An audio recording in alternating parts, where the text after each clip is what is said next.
उपाध्यक्ष महोदय, राज्यों को काफ़ी छूट है कि वह स्थानीय समस्याओं के हल के लिए अपने विशिष्ट कार्यक्रम तैयार कर सकें। राष्ट्रीय विकास परिषद में राज्यों को लेकर जो निर्णय संयुक्त रूप में किए गए हैं, उनके अनुसार अब केंद्रीय सहायता एकमुश्त ऋणों और अनुदानों के रूप में दी जा रही है। अब प्रश्न यह रह जाता है कि राज्यों के ये कार्यक्रम हमारे राष्ट्रीय ढांचे में कैसे समायोजित किए जाएं, जिससे वह बुनियादी उद्देश्यों की पूर्ति कर सकें। जैसा कि माननीय सदस्य जानते हैं, केंद्र सरकार से लगातार पूछा जाता है कि वह पिछड़ी जातियों समेत पिछड़े क्षेत्रों और ग्रामीण जलपूर्ति जैसे मामलों के लिए क्या कर रही हैं। लेकिन अगर केंद्र के पास कतिपय अधिकार न हों तो वह इन जिम्मेदारियों को कैसे निभा सकता है। यह भी शिकायत की जाती है कि बड़ी संख्या में गांवों में अब भी पेयजल का कोई प्रबंध नहीं है।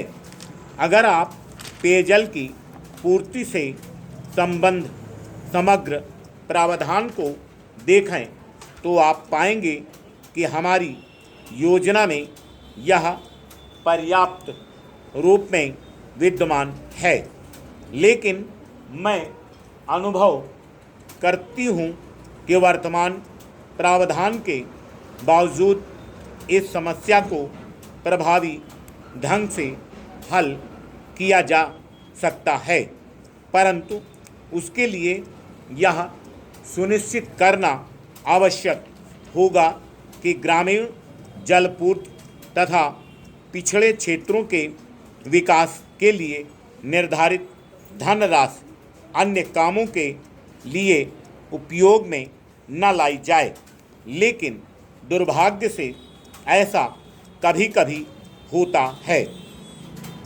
जब हम पिछड़े क्षेत्रों की बात करते हैं तो हमें याद रखना चाहिए कि तथाकथित विकसित राज्यों में भी ऐसे स्थल पाए जाते हैं जो पिछड़े हुए हैं, और हम जिस नीति का प्रस्ताव करें वह ऐसी होनी चाहिए कि ऐसे सभी स्थलों का वे कहीं भी क्यों ना हो और ज़्यादा तेज़ी से विकास हो सके।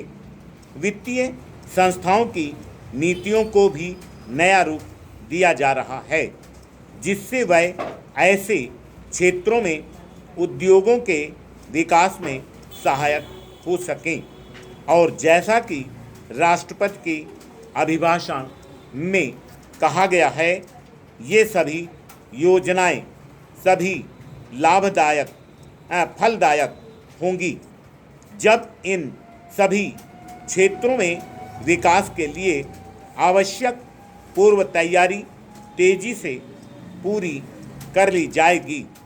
माननीय सदस्य ने योजना के पुरानी पड़ जाने की बात कही, लेकिन मैं सच कहती हूँ कि मुझे समझ में नहीं आता कि इसका ठीक अर्थ क्या है।